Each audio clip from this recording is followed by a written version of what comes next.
حرام اور حلال کا مفہوم جاننے کے بعد آئیے اب چند شرائط حرام حلال کی کیا ہے. 10 اصول ہیں، یاد رکھیے حرام حلال کی، مختصر ہے، 10 اصول رکھ دیتا ہوں. پہلا، حرام اور حلال کا اختیار صرف اللہ کو ہے. اسی لیے علماء جو سلف تھے، جو اللہ کے رسول صلی اللہ علیہ وسلم کے بعد صحابہ دیگر لوگ ہیں، وہ حرام کو یا تو مکروہ کہتے تھے، اس لیے کہ حرام اور حلال کا حق صرف اللہ کو ہے. تو جن چیزوں پر صراحتاً قرآن میں حرام کا لفظ نہیں آتا تھا، حرام لکھا ہوا، تو صحابہ بچنے کے لیے کہ حرام حلال اللہ کا حق ہے، حرام لفظ استعمال نہیں کرتے تھے. پہلا لفظ استعمال کرتے تھے مکروہ، دوسرا جائز نہیں ہے، ناجائز جس کو بولتے ہیں. کیوں کرتے تھے ایسا؟ وہ اس لیے کہ حرام اور حلال کس کا حق ہے؟ اللہ کا ہے. تو پہلی بات یاد رکھ لیجیے، کسی بھی چیز کو میں اور آپ حرام اور حلال ڈکلیئر نہیں کر سکتے. ٹھیک، پوری امت مل کے بھی ایک چیز سے متفق ہو جائے تو وہ چیز حلال نہیں ہوتی، حالانکہ شریعت نے اس کو حرام قرار دیا ہے. تو حلال اور حرام اللہ کا حق ہے. اس بات پہ اللہ رب العزت نے سورہ تحریم کی آیت نمبر 1 میں، جو کہ نبی اکرم صلی اللہ علیہ وسلم پر نازل ہوئی، آپ صلی اللہ علیہ وسلم اپنی ایک زوج کے پاس جایا کرتے تھے اور وہ آپ صلی اللہ علیہ وسلم کو جو ہے شہد کھلایا کرتی تھی. اب بیویوں کو لگا دوسری کہ آپ صلی اللہ علیہ وسلم چونکہ ان کے پاس جا رہے ہیں اور وہ شہد کھلاتی ہے، کہیں ایسا نہ ہو کہ آپ صلی اللہ علیہ وسلم کی طرف زیادہ مائل ہو. تو آپ صلی اللہ علیہ وسلم کی بیویوں میں سے جو ہے عائشہ رضی اللہ عنہ اور ایک دیگر جو آپ کی زوج تھی، انہوں نے پلان کیا اور کہا کہ آپ صلی اللہ علیہ وسلم جب عصر کے بعد روز عصر کے بعد سے مغرب کے بیچ میں اپنے پورے بیویوں کے گھر پر جاتے تھے، مختصر باری جس کی ہوتی اس کے پاس سوتے تھے لیکن جاتے تھے. تو جب ان کے گھر جاتے تو وہ شہد کھلاتی، تو شہد دیر لگتی، اور شہد ملنا بڑی نعمت تھی، اس زمانے میں بڑی غربت تھی، تو آپ میں دیر لگتی. تو ان صحابیوں کو لگا وہاں زیادہ دیر تک رکیں گے، تو لہٰذا ہم پلان کرتے ہیں. اور جب آپ صلی اللہ علیہ وسلم ایک بار آئے تو دونوں نے پلان کیا، دو ازواج نے، کہ ہم ایسا بولیں گے آپ کے منہ سے ایک قسم کا پودا ہوتا تھا، اس کو مکاثر بولتے ہیں، یا ایک کیڑا ہوتا ہے کالا جو بارش میں نکلتا ہے، جو اس کو ہاتھ لگ جائے تو بہت بدبو ہو جاتی ہے ہاتھ میں، اس کو بولتے ہیں مکاثر عربی میں.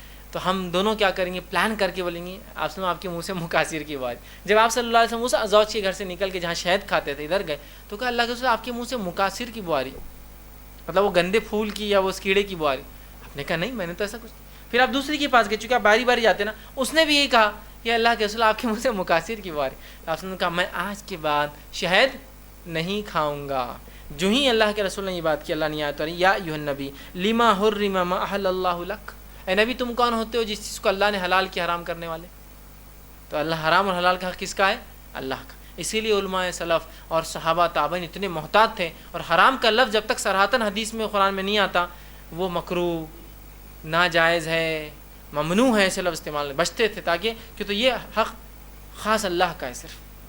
ٹھیک ہے، وہ تقوی کا ان کا اندر. لیکن آج کل کے لوگوں نے چونکہ مکروہ اور یہ سن کے شروع کر دیا عمل، اس لیے اب حرام بولنا ضروری ہو گیا یاد رکھیے. ٹھیک ہے، بہرحال تو پہلا اللہ کا حق ہے حرام اور حلال، پہلا اصول یاد رکھیے، میں اور آپ ڈکلیئر نہیں کر سکتے. دوسرا، حلال و حرام کا حق غیر اللہ کو دینا شرک ہے. جو حرام اور حلال کا حق کسی اور کو دے دیتے ہیں وہ شرک کرتے ہیں، یاد رکھیے. اس کے لیے پورا مشہور واقعہ ہے. نبی اکرم صلی اللہ علیہ وسلم ایک مرتبہ نماز پڑھ رہے تھے، اور عدی بن حاتم رضی اللہ عنہ جو ابھی جو مسلمان ہوئے تھے، یہ جو ہے ترمذی کی روایت ہے، عدی بن حاتم رضی اللہ عنہ حاتم تائی کے لڑکے تھے، ایمان لائے، آپ صلی اللہ علیہ وسلم کے پاس آئے ایمان قبول کرنے، تو آپ صلی اللہ علیہ وسلم نماز پڑھ رہے تھے اور آپ یہ آیت تلاوت کر رہے تھے، اتخذوا احبارهم ورهبانهم اربابا من دون اللہ، کہ انہوں نے، یہودیوں اور عیسائیوں نے اپنے علماء اور درویشوں کو، اپنے ربیوں کو معبود بنا دیا، رب بنا دیا. جب نماز پڑھ چکے تو عدی نے کہا اے اللہ کے رسول، ہم اپنے بڑوں کو، چونکہ وہ خود بھی بڑے تھے اپنی قوم کے، تو کہا ہم تو رب نہیں، ان کی عبادت نہیں کرتے. تو کہا کیا وہ چیز جس کو توریت نے حرام قرار دیا، اگر یہ حلال کہتے تو تم حلال کہتے؟ تو کہا یہ تو کرتے تھے ہم، توریت بولتی تھی حرام لیکن یہ بولتے تھے حلال، تو ہم حلال سمجھتے. اور جس چیز کو توریت نے حلال قرار دیا، تمہارے ربی اگر یہ کہے وہ حرام ہے تم حرام مانتے، تو کہا مطلب کتاب کے الٹ ان کی بات سنتے تھے. تو کہا یہی تو عبادت ہے ان کی. تو حرام اور حلال کا حق اللہ کے علاوہ کسی اور کو دینا یہ شرک ہے، یاد رکھیے. تو پہلا اصول، حرام حلال کا حق صرف اللہ کا ہے. حرام اور حلال کا حق ہم اللہ کے علاوہ کسی اور کو دے نہیں سکتے، ورنہ ہم شرک کے مرتکب ہوں گے. اہل کتاب کا یہ بڑا شرک تھا جس کو اللہ نے اپنی کتاب میں تذکرہ کیا. تیسرا اصول، اللہ تعالیٰ نے تمام حرام اشیاء کی تفصیل بیان فرما دی. اسی لیے میں نے شروع میں کہا تھا حلال معلوم ہے، حرام معلوم ہے، حلال کو چھوڑ دیا آپ پر، اس لیے کہ حلال بہت سی چیزیں ہیں. کیا حرام ہے بتا دینا مقصود تھا شریعت. تو شریعت نے تمام حرام چیزیں کیا ہے اس کی تفصیلات بیان کر دی. نام سے نہیں کی ہوں گی, اصل اور بنیاد اور جڑ بیان کر دی. ورنہ بہت سے لوگ ہوں گے آپ بولتے تمباکو حرام ہے, تمباکو کہاں لفظ ہے قرآن حدیث میں نہیں ہے, لیکن شریعت نے اس کی اصل اس کی جڑ کا تذکرہ کر دیا, اس کا نام نہیں لیا, اس کی جڑ کا تذکرہ کر دیا. ٹھیک ہے, اس کا نام نہیں لیا. جیسے کہ جو ہے ابن ماجہ کی روایت آپ نے فرمایا ہر وہ چیز جس کے کھانے سے عقل ماری جائے, عقل ماری جائے مطلب چکر آ جائے, آدمی ہوش کھو بیٹھے اپنا, وہ چیز کا استعمال شریعت میں حرام ہے. شراب پینے سے کیا ہوتا ہے, عقل ماری جاتی. تمباکو کھانے سے کیا ہوتا ہے, عقل تو نہیں ماری جاتی لیکن کیا ہوتا ہے, دونوں معنی اس کی, چکر آتے آدمی کو. مطلب چکر آنا عقل مارے جانے کی علامت ہے. ایک انسان کی عقل اگر جا رہی ہے تو پہلی علامت کیا, چکر آنا. اب سمجھتا نہیں اس کو کچھ, اب چکر آ رہے اس کے بعد عقل ماری کے بے ہوش ہو جاتا ہوں, ہے نا. تو چکر آئے اس چیز کا کھانا حرام ہے. آپ بولیں میں تو تمباکو کے پاکٹ کھا جاتا, میرے کو تو کبھی چکر نہیں آیا. شراب کی بوٹل پی کے چکر نہیں آتے. یاد رکھیے پہلی بار جب کیا تھا آئے تھے حرام ہے, پھر بعد میں تو آدمی اسٹبن ہو جاتا نا, پی کر کھا کر وہ عادی ہو جاتا اس کا. فرسٹ ٹائم کھایا تھا جب تو بولتے نا چکر آ گئے, پسینہ چھوٹ گیا, اور ہوتا ہے. ایک بار ایک محفل میں بیٹھا تھا, کسی نے کہا پان کھائیں گے, کہ میں نے کہا نہیں میں پان نہیں کھاؤں, حالانکہ حرام نہیں ہے میٹھا, وہ کہہ رہے تھے. میں نے کہا میں نہیں کھاؤں گا, تو کہا کیوں نہیں. میں نے کہا پھر جب میرا پان آئے گا تو آپ اپنا تمباکو منگائیں گے. میں نہیں چاہتا بھائی, آپ اپنا کرو ورنہ میرے نام سے پان آ جائیں گا فیس بک اور تمہارے تمباکو آئیں گے اس کے ساتھ. میں نہیں چاہتا ہوں میرا نام لگے اس تمباکو کے ساتھ. تو بہرحال انہوں نے کہا نہیں میں منگاتا ہوں. میں نے کہا ٹھیک ہے, بہت فورس کیا, ایک میٹھے مسالے. اب انہوں نے منگایا, ایک بچے سے منگایا. میں نے کہا دیکھیے ایک تو آپ بچے سے منگا رہے, میرے کو بہت ڈر لگتا ہو. بچہ مکس کر دیا تو اب اس نے کیا کیا, 5 پان لایا, ان کے 300 120 اور پتہ نہیں کتنے پورے نمبرات انہوں نے گن کے. میتھمیٹکس ویسی تو آتی نہیں لوگوں کو, لیکن یہ برابر آتا 300 120 420 والا. کہ 300 120 بولتے 420 ہوتا نا, 420 بولنا اچھا نہیں لگتا, تو 300 الگ 120 الگ, 420 ہے وہ ٹھیک, لیکن 300 الگ بولتے 120 الگ بولتے. بہرحال ٹھیک ہے, تو وہ منگا لی انہوں نے. اس نے لایا تو میں نے کہا دیکھو انہیں مکس کیا ہوگا بچے نے, میں نہیں لیتا, میں رسک نہیں لے جانا تمباکو کے ساتھ, بہت چکر آتے اس سے. میں نے ایک بار غلطی سے کھا لیا تھا, مجھے پتا ہے. تو کہا نہیں وہ نہیں کیا, انہوں نے مجھے دیا, میں نے اس کو کھولا پان کو اور کھایا. میں نے بازو والے سے کہا کھول کے کھا لو میرے بھائی, تو انہوں نے کہا نہیں, انہوں بول رہے تو انہوں نے کھا لیا. اور وہ شخص بھی ایسا تھا بیچارہ, اس نے کبھی زندگی میں تمباکو نہیں کھایا تھا. اب جو ہی اس نے ایک دو بار ہی صرف چبایا, چبانے کے بعد مجلس میں تو تھا وہ, لیکن تھر تھر کانپ رہا اور اس کے ہاتھ سے پسینہ گر رہا. میں نے دیکھا, میں نے کہا کیا ہو بھائی تم کو, تو بولے میرے کو شاید وہ تھوک تو دیا تھا اس نے, تمباکو کا پان آ گیا, اس کے پسینے چھوٹ گئے, اس کو چکر آ گیا, اس کو اٹھا کے لے جانا پڑا. تو ہوا نا پہلی بار, تو یہ چیز حرام ہے شریعت, جس سے عقل ماری گئی اس کو چکر آ گئے, تو یہ حرام ہے. یاد رکھیے صراحتاً لفظ نہیں, لیکن اس کی اصل موجود ہے شریعت میں, اصل ہے چکر آنے والی. اب اس میں سب آ گئے, تمباکو آ گیا, یا اسی طرح غت ہوتا ہے. بہت سے لوگ عرب جو ہے ایک پتا ہوتا ہے منہ میں دبا کے رکھتے ہیں, اس کے بعد گڑ گڑ گڑ گڑ چلتے رہتا اس سے, ہے نا, حقہ. غت بولتے ایک پتا ہوتا ہے, وہ بھی حرام ہے اس لیے کہ غت سے نشہ آتا ہے قسم کا, اس سے ایک طاقت توانائی ملتی ہے, لوگ اس کو کھا کر پھر کام خوب کر سکتے ہیں. جیسے آج کل کے بگاری لوگ بیچارے جو لیبر ورک کرتے ہیں, شراب پی کے خوب کام کرتے ہیں, وہ پتا حرام ہے اس لیے کہ وہ عقل مارتا ہے آپ کی, اور آپ کو آپ کے احساسات ختم کر کے ایکسٹرا ورک کرنے مجبور کرتا ہے, مطلب ایکسٹرا اسٹیمولس جنریٹ کرتا ہے باڈی. درست نہیں. اسی طرح مختلف قسم کے انجیکشنز جو ڈرگس کے نام سے مشہور ہیں, یہ سب بھی حرام ہے اس لیے کہ ان کے لینے سے آدمی کو چکر آتا ہے, اس کی عقل ماری جاتی ہے. شراب ہوا چاہے پینے ہوں, تو یہ سب حرام. تو شریعت میں اصول موجود ہے, یاد رکھیے, نام نہ بھی ہو تو اصول ہے. ٹھیک ہے, تو ہر تمام حرام اشیاء کا ذکر کتاب و سنت نے تفصیلی بیان کر دیا کہ یہ حرام ہے, یہ حرام ہے, حرام. ٹھیک. چوتھا اصول, جن اشیاء کی حلت و حرمت کی وضاحت نہیں وہ مباح ہے. چوتھا اصول کیا ہے, جن چیزوں کی حرام یا حلال ہونے کا تذکرہ کتاب و سنت میں نہیں ہے وہ تمام چیزیں کیا ہمارے لیے حلال ہے. یاد رکھیے. اور اس کے تعلق سے جو ہے نبی اکرم صلی اللہ علیہ وسلم فرماتے ہیں, حدیث کے الفاظ یوں ہیں, یہ سلسلہ الحدیث صحیحہ میں یہ روایت آتی ہے, ابن ماجہ کی حدیث ہے ویسے یہ. آپ فرماتے ہیں جسے اللہ نے اپنی کتاب میں حلال قرار دیا وہ حلال ہے, اور جسے حرام قرار دیا وہ حرام ہے, اور جس کے تعلق خاموشی اختیار فرمائی ہے وہ درگزر ہو چکی ہے. مطلب وہ چیز کو اللہ نے درگزر کر دیا, تمہارے لیے حلال کر دیا. مطلب اللہ کی کتاب میں جو حرام ہے بتا دیا گیا, جو حلال ہے بتا دیا گیا, جس پہ اللہ نے خاموشی اختیار کر لی تمہارے لیے کیا کر دیا گیا, حلال ہے, درگزر ہے, تم اس کو استعمال کر سکتے ہو. پانچواں اصول, نیک نیت سے کیا گیا حلال کام حرام کام حلال نہیں ہوتا. جیسے کہ مسجد کو پیسہ دینے کے لیے میں رشوت لیتا ہوں اپنے آفس میں, رشوت حرام ہے, نیت کیا اچھی ہے نا مسجد کو دینا, تو نیک نیت سے کیا گیا حرام کام حلال نہیں ہوتا. بہت سے مسلمان آج نیک نیت سے حرام کام کو حلال کر لیتے ہیں، ہے نا. ارے میں رشوت نہیں لوں گا تو کس کو بھی دیں گا، تو میں رشوت لے لیا تو اس کو مسجد میں دے دوں گا، صدقہ کر دوں گا. ایسا صدقہ اللہ قبول نہیں کرتا جو حرام سے ہوتا ہے. سمجھ رہا بات؟ تو نیک نیت سے کیا گیا حرام کام جو حلال نہیں ہوتا. جیسا کہ ایک واقعہ ہے کہ ایک شخص انار لے جا رہا تھا، دو دوست جا رہے تھے. ایک دوست نے اس کا انار ایک ٹوکری میں سے چرا لیا. اس دوسرے پہلے دوست نے کہا ارے یہ تم کیا کر رہے ہو؟ تو کہا رکو تو صحیح، ابھی کیا کرتا ہوں. آگے جا کے اس نے اس فقیر کو صدقہ کر دیا اور کہا اس فقیر کو انار کیا ملتا تھا کیا؟ یہ نہیں، تو میں نے ایسا کیا. تو اس پہلے دوست نے کہا لیکن جو تم نے کام کیا وہ تو حرام ہے نا. چلو نیک نیتی سے کیا کہ غریب کی مدد کر رہے ہو، لیکن وہ غلط کیا نا. رابن ہوڈ والا معاملہ ہے نا. رابن ہوڈ مالداروں سے چراتا ہے اور غریبوں کو بانٹتا ہے. شریعت میں اجازت نہیں ہے، شریعت میں نہیں. مالدار نے حرام طریقے سے بھی کمایا تو قاضی اس کو سزا دیں گا، آپ لوٹ کے بانٹ نہیں سکتے اس کا پیسہ کسی کو. ٹھیک ہے. تو نیک نیتی سے کیا گیا حلال کام حرام نہیں ہوتا. یہ بار بار میں دہراؤں. جیسے کہ بہت سے لوگ ہوتے ہیں نیک نیتی سے ایک حرام کام کرتے ہیں، تو یاد رکھ لیجئے کوئی بھی حرام کام نیک نیتی سے کرنے سے حلال نہیں ہوتا. اب یہ بہت سے معاملات ہیں، میں رشوت لوں گا تو مسجد میں چندہ دوں گا، نہیں حلال. اس لیے کہ آپ جو کام کریں وہ ٹھیک ہے نیک نیتی مسجد میں دینا، لیکن یہ حرام ہے. اسی طرح کوئی یہ سوچے کہ میں جو ہے فلاں کام کروں گا تو اسے فلاں نیکی کر سکتا ہوں. بہت سے لوگ کرتے ہیں نا، یہاں سے یہ چیز چوری کر لوں گا تو غریبوں میں تقسیم کر سکتا ہوں، یہ درست نہیں. چھٹا اصول، کسی قسم کے ہیلے سے بھی حرام حلال نہیں ہوتا. ہیلا، بہانہ، کسی بھی قسم کے بہانے سے حرام حلال نہیں ہوتا. یاد رکھ لیجیے. جیسے مثال کے طور پر شراب کا نام بدل دیا، لیبل بدل دیا آپ نے، ایپل جوس لکھ کے لگا دیے، جبکہ آپ کو معلوم اندر کیا ہے، تو حلال ہوں گا وہ؟ نہیں ہوں گا. یاد رکھیے. بہت سے لوگ ہوتے ہیں بیچارے ان کو معلومات نہیں ہوتی، ٹی وی دیکھتے ہیں، ٹی وی پہ آتا ہو ٹھیک، خوب جمیں گا رنگ جب مل بیٹھیں گے، ہاں 3 یار میں وہ اور بیک پائپر، نیچے لکھا ہوا تھا سوڈا.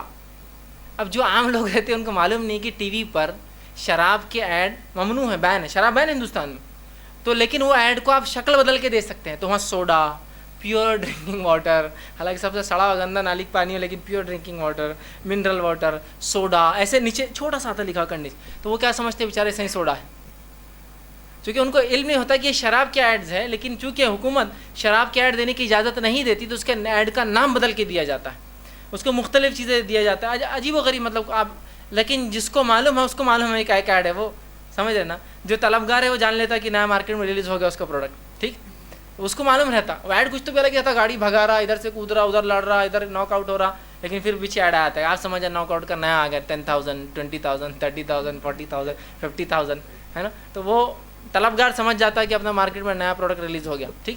باقی لوگوں کو نہیں سمجھ میں آتا، وہ بیچارے سمجھتے ہیں واقعی میں یہ کچھ تو بھی پانی ہے پینے کا، یا اس طرح سے وہ غلط فہمی میں رہتے. یاد رکھیں ٹھیک. تو یہاں کیا کر رہے ہیں وہ ٹی وی ایڈس، آپ کو نام بدل کے چیز دے رہے ہیں.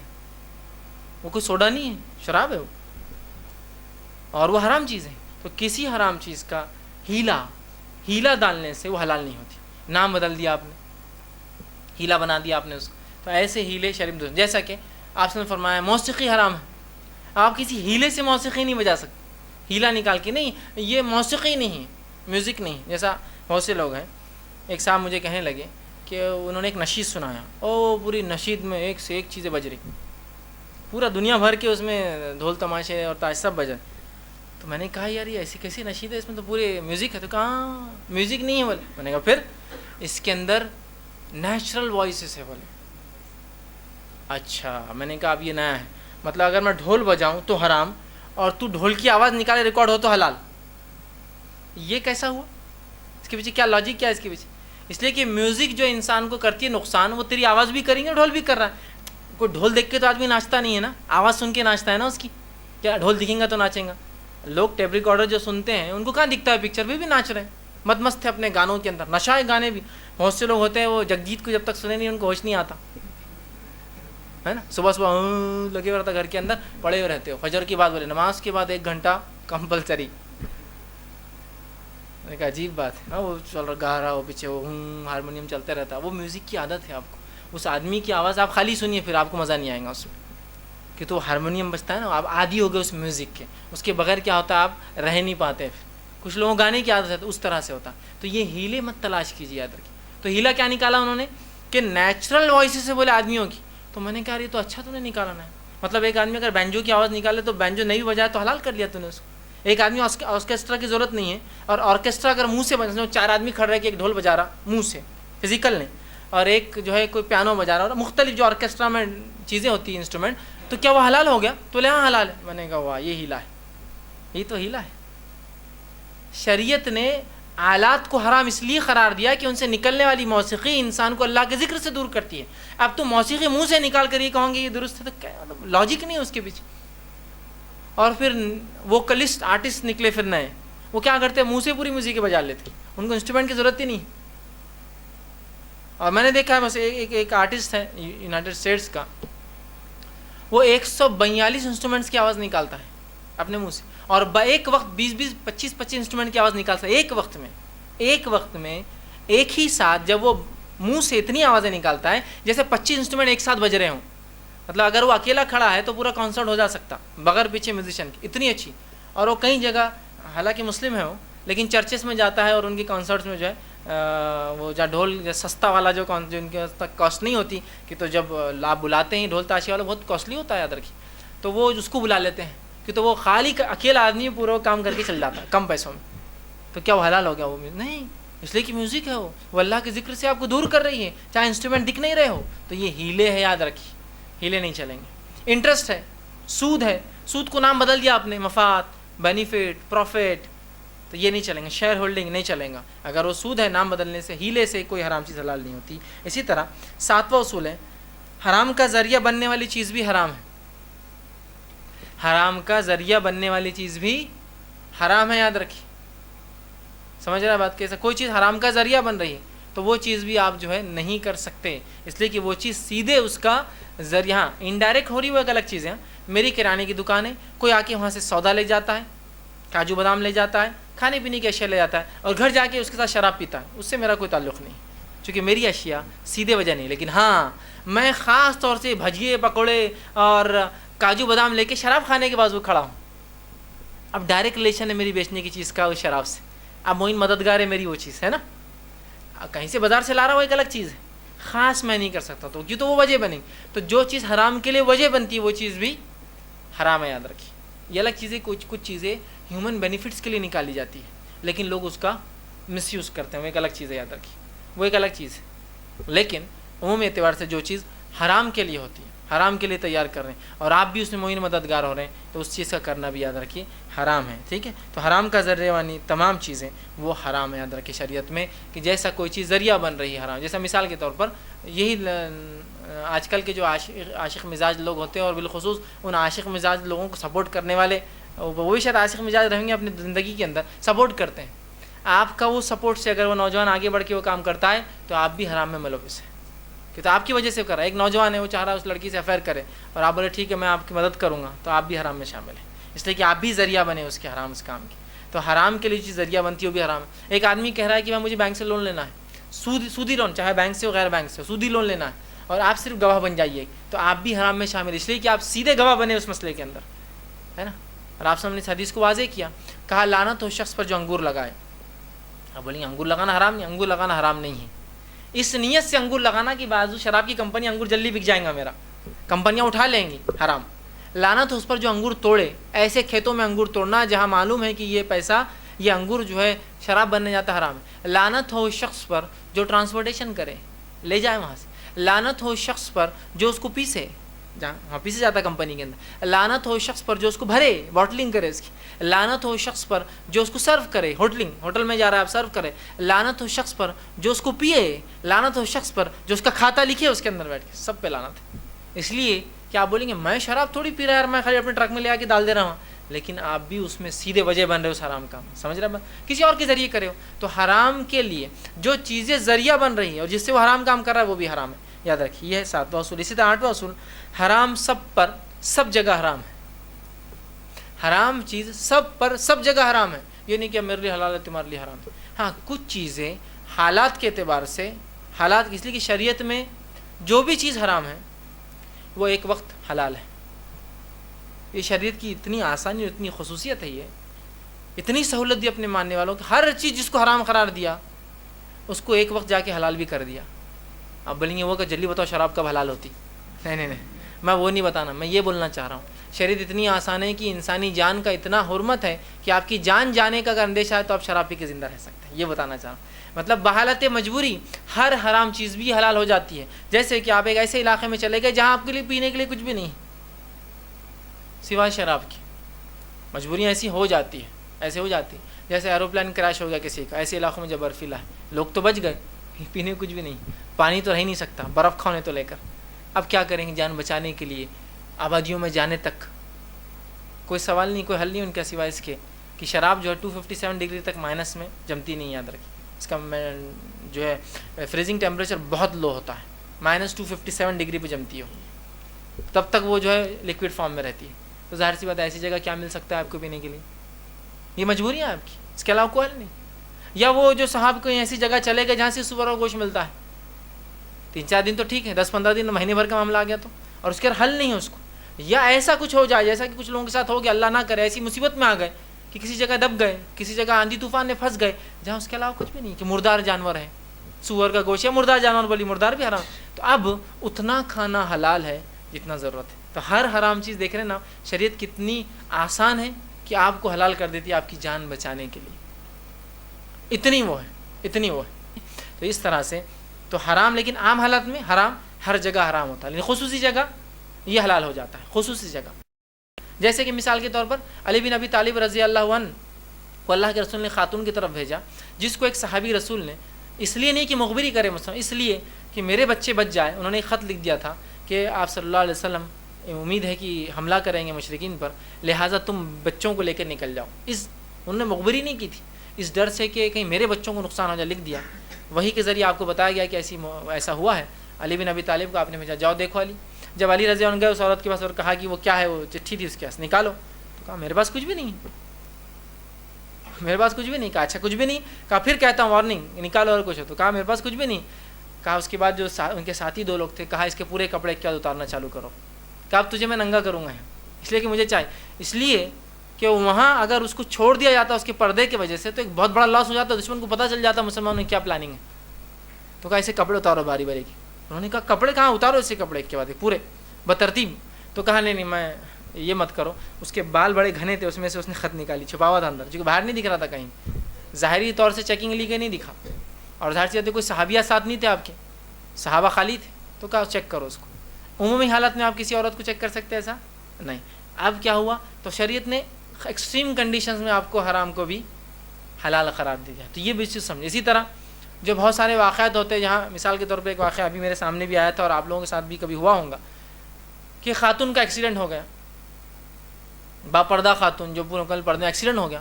اب مومن مرد کیا کریں؟ کھڑے رہ کے دیکھیں کیسی اٹھ رہی ہو، دیکھو کتنا مار لگا اس کا، پیر دیکھو کیسا اٹک گیا، گاڑی دیکھو ہندی بڑی. کیا کریں گے؟ وہاں عورتیں نہیں، سڑکوں پہ عورتیں کہاں ہوتی ہیں؟ کون بھاگیں گا آگے اس کو بچانے کے لیے؟ کون اس کو اٹھائیں گا؟ کون اسی گاڑی کو اٹھائیں گا؟ کون کریں گا؟ مومن مرد کریں گے. عام حالت میں کسی عورت کو ہاتھ لگانا جائز ہے؟ ابھی خاص و مجبور ہے، ابھی آپ کو اس کو اٹھانا پڑے گا، اس کو اٹھانا پڑے گا، اس کو صحیح جگہ بٹھا دی. ہاں یہ الگ بات ہے، آپ پوچھ سکتے ہیں میں آپ کو ہاتھ لگاؤں، اٹھاؤں، مدد کروں، وہ کہیں ہاں تو آپ کو ہاتھ لگانا پڑے گا اس کو، اس لیے کہ یہ ایکسٹریم کنڈیشنز. اور یہاں شریعت اجازت دیتی ہے. صحابیات میدان جنگ میں جو شہید لوگ ہوتے یا جو زخمی ہوتے، صحابہ آگے جنگ لڑتے اور جو زخمی ہوتے ان کو پیچھے کیا جاتا، اور صحابیات آ کے اٹھا کے لے جاتی. اور صحابیات مرہم پٹی، تو مرہم پٹی کیسے کرتی ہوں گی؟ مرہم پٹی تو ہاتھ لگیں گا نا جسم. لیکن یہ ایکسٹریم کیسز ہیں، یہ مجبوریاں ہیں، یہاں ضرورتیں ہیں، انسانی جان کے تقاضے ہیں. سمجھ رہے آپ؟ تو کسی کا ایکسیڈنٹ ہو گیا، عام حالت میں کسی عورت کو آپ ہاتھ نہیں لگا سکتے، وہ مجبور ہے. اب آپ اسے پوچھ سکتے ہیں اگر آپ کو لگ رہا ہے با پردہ ہے، کیا میں آپ کو ہاتھ لگاؤں؟ وہ کہے ٹھیک ہے مدد کی ضرورت ہے تو پھر آپ لگائیے. اگر وہ کہہ دے نہیں اس حالت میں بھی ٹھیک ہے، اس کی مرضی ہو، لیکن آپ بالکل آفر کریں گے اس کو، اسی گاڑی اٹھائیں گے اس کو، سب کچھ کریں. ورنہ ہوتا لوگ دیکھتے ہوتے نہیں بہت پردے والی نہ، ٹھیک نہیں ہاتھ لگانا اس کو، اور وہ بیچاری پریشان ہے مدد کے لیے جائیے. اس لیے کہ یہاں اب حرام حلال ہوا آپ کے لیے، اب اس کی مدد کرنا واجب ہے. وہ بچیں گی تو باقی پردہ کریں گی نا، ایکسیڈنٹ سے نکلیں گی، حالات سے نکلیں گی، صدمے سے باہر آئیں گی، لیکن وہ شریعت کی حدود میں جتنا ضرورت ہے اتنی ہی مدد. یہ نہیں کہ باجی اٹھ گئے کیا گھر تک چلوں کیا، نہیں یہ ضرورت نہیں ہے. وہ اپنے گھر والوں کو بلا لیں گی، گھر چلے جائیں گے، خود جانے کی ضرورت نہیں آپ کو. بس جو ضرورت ہے اتنا آپ نے کام کیا، آپ آگے نکل جائے. ٹھیک. اسی طرح 9واں جو پوائنٹ ہے، مجبوری میں حرام حلال ہو جاتا ہے. مجبوری میں حرام حلال، جس کی تفصیلات میں نے پہلے رکھ دی. مجبور ہے آپ، ایکسٹریم کنڈیشن ہے آپ پہ حلال ہے. اور 10واں پوائنٹ، مجبوری میں اتنا ہی حرام حلال ہے جتنا ضرورت ہے. یہ پوائنٹ میں نے کور کر لیا. اتنا ہی جتنی ضرورت ہے بس. کہ اگر میں ایک گھٹ شراب پی کے زندہ رہ سکتا ہوں پورا دن تو بس ایک گھٹ, اس سے آگے نہیں. ایک نوالا حرام کا کھا کے بھی کافی ہے میرے آج کے دن گزارنے کے لیے, تو بس ایک نوالا کھائیں. یہ نہیں کہ اب چلو اب تو موقع آ گیا اب تو پورا فائدہ اٹھا لیتے, نہیں یہ نہیں کبھی بھی. اسی لیے یاد رکھیے بہت سی بار ہوتا ہے لوگ رشوت دینے پر مجبور ہوتے ہیں. میں بھی اس کا خیال ہوں کبھی مجبور ہوتا ہے, لیکن خوش کبھی نہیں ہونا اس پر. ارے رشوت دے دو کام ہو جائیں گے. کراہت سے یار اللہ بہت بری بات ہے, یہ غلط ہے, لیکن اب کیا کروں, اس کے بغیر حل نہیں ہے, دے دو. ہمیشہ کراہت, دل میں ہمیشہ برا جانیں گے حرام کو.